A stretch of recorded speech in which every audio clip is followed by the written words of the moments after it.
Welcome to Dave's Take. Today we are talking about Kingdom of the Planet of the Apes, the fourth film in this rebooted version of the franchise, and I can't even tell you what entry this is. I think this is like the 25th entry. So Kingdom of the Planet of the Apes takes place 300 years after the events of Caesar, everything we've seen so far in this prequel trilogy, and that's all I want to say about the plot of this film. Because to be honest, I went into this film not knowing too much. I just knew the timeline for the events in this film compared to the prequel trilogy in the original film, and I just wanted to be surprised. The reason I want to be surprised is because I absolutely love the prequel trilogy for Planet of the Apes. I think it's the most underrated trilogy ever made. Every movie is great. I love Rise. It's a great summer movie, but it's very exciting with really good characters. Dawn just elevates it and gives this tone to the franchise that really needed, this direction that's just amazing. And then War of the Planet of the Apes is a fucking masterpiece. I'm dead serious. In my opinion, I think War of the Planet of the Apes is a perfect film, and if you haven't seen this prequel trilogy, stop what you're doing right now, press pause on this video.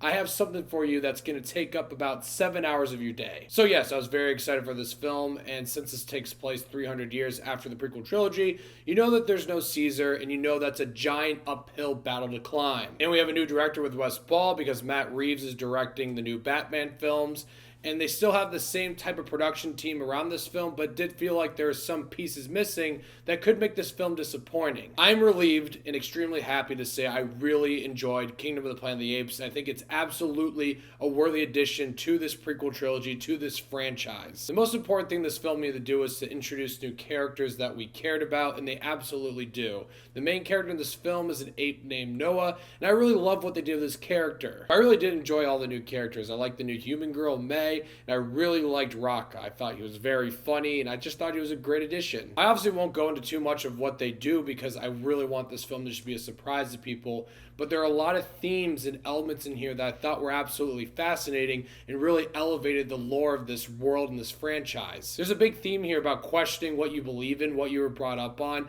and this overall history that these apes have been learning the past 300 years. It feels like we're slowly and organically getting to that point, to that original film from 1968, where we're seeing the events unfold in front of us. But there are so many different parts about the story that are just interesting to see, these different types of facets that evolved from Caesar's kingdom, from Caesar's empire. And what I love about all that is the film takes it serious and it really respects the material that the film is telling. Like, you feel like you're watching a smart, intelligent summer blockbuster movie. You get the same feeling in this film like you do in the previous three. And because of that, the film really takes its time developing these characters, these themes, these elements. The film just feels like it's crafted by really smart filmmakers. That goes into another thing I love about this film. It feels unexpected. The story is set up in the beginning, and I really thought I could guess where it was going to go next. Now, I was completely wrong. Not saying for the overall plot, but some of the little things that are introduced, some of the things that characters do, and some of their motivations and how they're developed. Sure, you can kind of guess where it's going, but there are parts throughout the second act of this film where I was like, I have no idea where this is going,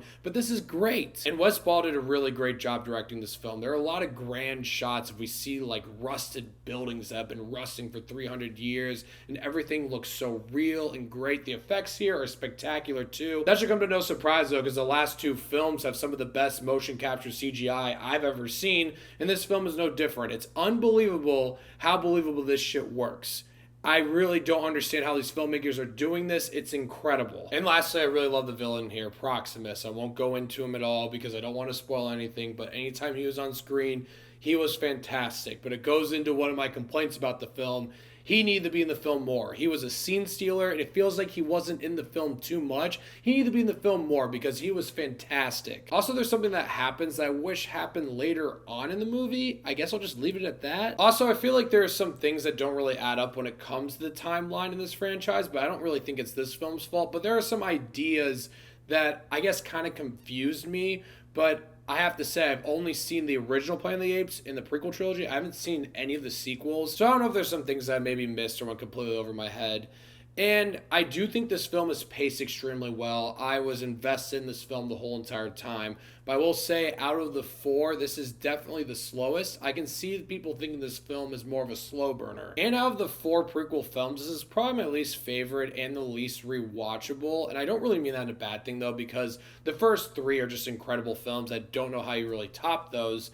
And when I say it's the least rewatchable, I think it's because it takes its time to introduce a lot of these things. So the film is the longest out of the four. But even though it introduces these new characters that I think are really great, it does have an uphill battle not having Caesar in the film, because I think Caesar is one of the most interesting characters I've ever seen. But I don't want you to think that really negatively affected my experience with Kingdom of the Planet of the Apes, because I really like this film a lot. It introduces all these really great ideas. The film feels intelligent. You see these characters develop throughout the film. You see them question their beliefs and they change as characters, and it's really great to see. This really feels like an intelligent summer blockbuster with filmmakers that have such care and quality, that want to make something that is worthy of those previous three films. And I feel like this absolutely is. This definitely feels like a worthy addition to the Planet of the Apes franchise. I'm going to give Kingdom of the Planet of the Apes 8.5 Davey Daves. I have a feeling we're going to get another trilogy here, and I'm all for it if it's the same type of quality as these previous films, because there are some ideas here that I think would be pretty interesting to see. So, Kingdom of the Planet of the Apes. Let me know what you guys thought of it once you've seen it. I'm curious to hear, and thank you so much for watching. Click here to see more of Davey Dave's Takes.